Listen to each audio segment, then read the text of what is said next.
Hello boss, hello. তো কেমন আছো তোমরা বলো? তো বস, আগের ভিডিওতে তোমরা দেখেছো আমি ময়না রাসের যে প্রস্তুতি পর্ব, যে দোকানদানি বসেছে বা কদমা তৈরি হচ্ছে সেগুলো দেখিয়েছি। এবং আজকের ভিডিওটায় দেখাবো কদমা তৈরির প্রক্রিয়া এবং কিভাবে কদমা তৈরি হচ্ছে, সব কিছু A to Z এই ভিডিওর মধ্যে থাকবে। আজকে আমি এসেছি ভানুমোহন দাসের মিষ্টান্ন ভাণ্ডারে, যেখানে কদমা থেকে, জিলাপি থেকে এবং কি আরও ইত্যাদি ইত্যাদি মিষ্টান্ন পাওয়া যায়, যেগুলো তোমরা জানতে পারবে এই ভিডিওর মধ্যে। তো বস, ইনি হচ্ছেন ভানুবাবু, যার দোকানে আজকে আমরা আসছি।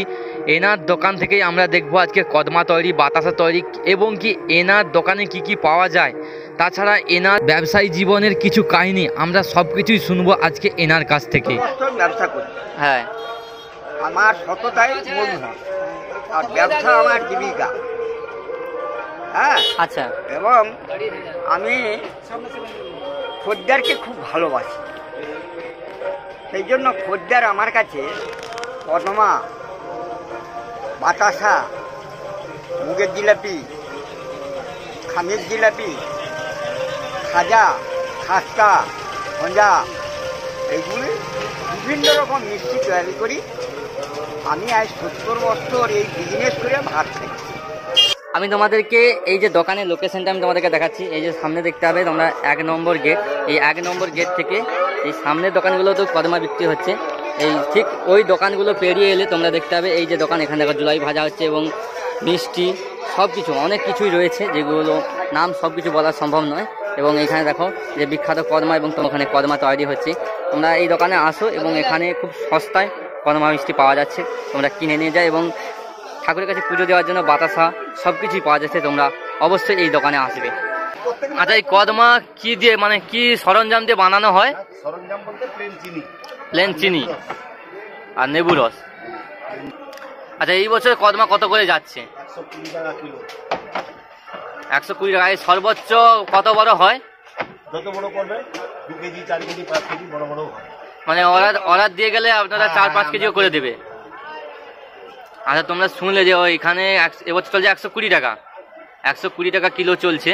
এবং এখানে তোমরা দেখতে পাচ্ছ কদমা বানানোর ডিজাইন হয়ে গেল, যে ডিজাইন সেই রকম দেখো এখানে বানাচ্ছে। তোমরা দেখো, তোমাদেরকে আমি দেখাচ্ছি। এখানে এমন একটা টাইমে চলে এসেছি, সেই যে বানানোর যে ডিজাইন সেটাই হচ্ছে এবং কদমা এখানে কাটা চলবে। তোমাদেরকে আমি দেখাচ্ছি কদমা কিভাবে কাটা হয়। তোমরা নিজের চোখে দেখো পুরো কিভাবে কদমা, এই আকর্ষণ, এই ময়না রাসের সঙ্গে জড়িত এই কদমা, সেই কদমা কিভাবে বানানো হয় সেটাই আমি তোমাদেরকে দেখাচ্ছি এখন। এটা কদমা রেডি হয়ে গেল, এবারে কাটা হবে ছোট বড় সব রকম। এটা বড় করলেও এত বড় হবে আচ্ছা, একটা। হ্যাঁ, আর এগুলা ছোট ছোট করে কাটা হচ্ছে। বড় আমরা কম করি, কারণ সেল হয়নি। যারা অর্ডার দেয় সেই অনুযায়ী আমরা মাল তৈরি দিই। 500, 1 কেজি, 2 কেজি, 5 কেজি এরকম পর্যন্ত আমরা তৈরি করি। আর দেখো কিভাবে কাটা হচ্ছে, দেখো তোমরা। আচ্ছা, এইগুলো একটা একটা কত হবে? এগুলো ছোট কম তো 50-100 গ্রামের সাইজ কাটা হচ্ছে। এবং এখানে দেখো প্রথমে কাটা হয় এখানে এই যে এটা পাউডার, কি পাউডার রয়েছে এটা? এটা হচ্ছে ময়দার পাউডার। এই ময়দার পাউডারের সঙ্গে মিক্স চলছে যাতে না লেগে যায়। আঠা আছে তো, এটা আঠা টাইপের। সেই আঠাটাকে গা শুকনা করার জন্য বা ঠান্ডা করার জন্য এটা এখন গরম এবং নরম দুটোই একসঙ্গে। যার ফলে এটাকে শক্ত করার জন্য, প্লাস গায়ে যে ওই চিটচিটে ভাবটা আছে ওইটাকে মানে মারার জন্য। এখানে দেখো চিনি পাক চলছে। এই যে সামনে চিনির বস্তা রয়েছে এবং এখানে চিনির পাক চলছে। তোমরা দেখো কি দিয়ে বানানো হয় কদমা। তোমরা হয়তো অনেকেই জানো না কদমা কি দিয়ে বানানো হয়, তোমাদেরকে আমি দেখাচ্ছি। দেখো কদমা কি দিয়ে বানানো হয়, শুধু দেখো চিনি এবং লেবু রস এবং সঙ্গে ময়দাকে, যাতে চিটচিটে ভাবটা না থাকে সেটাকে পাইল করা হচ্ছে।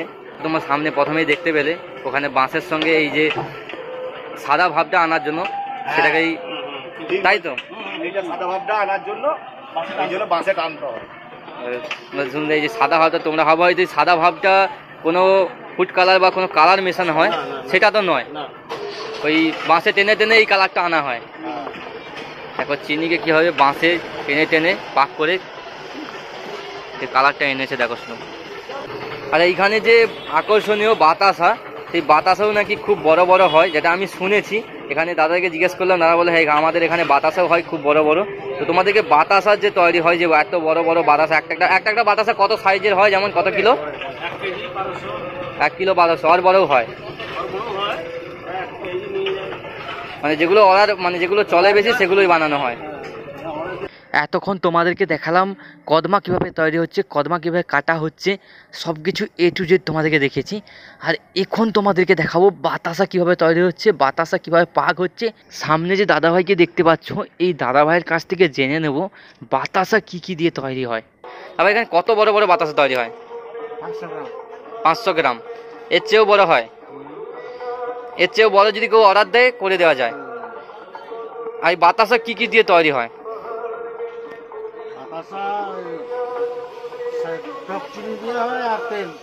টক চিনি আর তেল। এখানে তো হাতেই বাতাসা গোনা হয়। এখানে দেখতে পাচ্ছ হাতেই, অন্যান্য জায়গায় দেখেছি মেশিনে বাতাসা তৈরি হয়, এখানে একটু দেখো হাতেই বাতাসা হয়। এবং এই যে বাতাসার যে চিনি এবং যে তেল দিয়ে যে পাকটা করা হচ্ছে, সেই পাক চলছে এখন। আর ঠিক এই সাইডে দেখো, এই সাইডে সাদা বাতাসা রয়েছে এবং এইখানে বাতাসাটা ফেলা হয়। এখানে কি শুধু সাদা বাতাসাই হয় না গুড় বাতাসাও হয়? গুড় হয়নি, শুধু সাদা বাতাসাই হয়। এখানে দেখতে পাচ্ছ সাদা বাতাসা। এবং এই দীর্ঘ কয়েকদিন ব্যাপী এখানে যে তোমাদেরকে রাস মঞ্চ দেখালাম, রাস মন্দির, সেই মন্দিরে প্রচুর পরিমাণে বাতাসা ছড়ানো হবে এবং অনেকের মানসিক থাকে বাতাসা ছড়ানোর। ঠিক এই মেলা থেকেই, এই সব দোকান থেকেই বাতাসাগুলো কিনে নিয়ে গিয়ে ওখানে ছড়ানো হয়। আর ইতিমধ্যে তো ময়নার রাস শুরু হয়ে গেছে। তোমরা কারা কারা ময়নার রাস দেখতে যাচ্ছ বা দেখতে গিয়েছো বা দেখা হয়ে গেছে, অবশ্যই কমেন্ট বক্সে কমেন্ট করে জানাও। আর কারা কারা কদমা কিনে এনেছো। তো বস, আজকের ভিডিওতে তোমাদেরকে দেখালাম কদমা কিভাবে তৈরি হয়, বাতাসা কিভাবে তৈরি হয় এবং এই দোকানের যে ঐতিহ্য, সেই সব কিছুই তোমাদের সামনে তুলে ধরলাম। তো তোমাদের ভিডিওটা কেমন লাগলো অবশ্যই কমেন্ট বক্সে জানিও। তো চলো আজকের মতো ভিডিওটা এখান পর্যন্তই। দেখা হচ্ছে আবার এক নতুন ভিডিওর সঙ্গে, নতুন রূপে, নতুন সাজে। Tata, bye bye.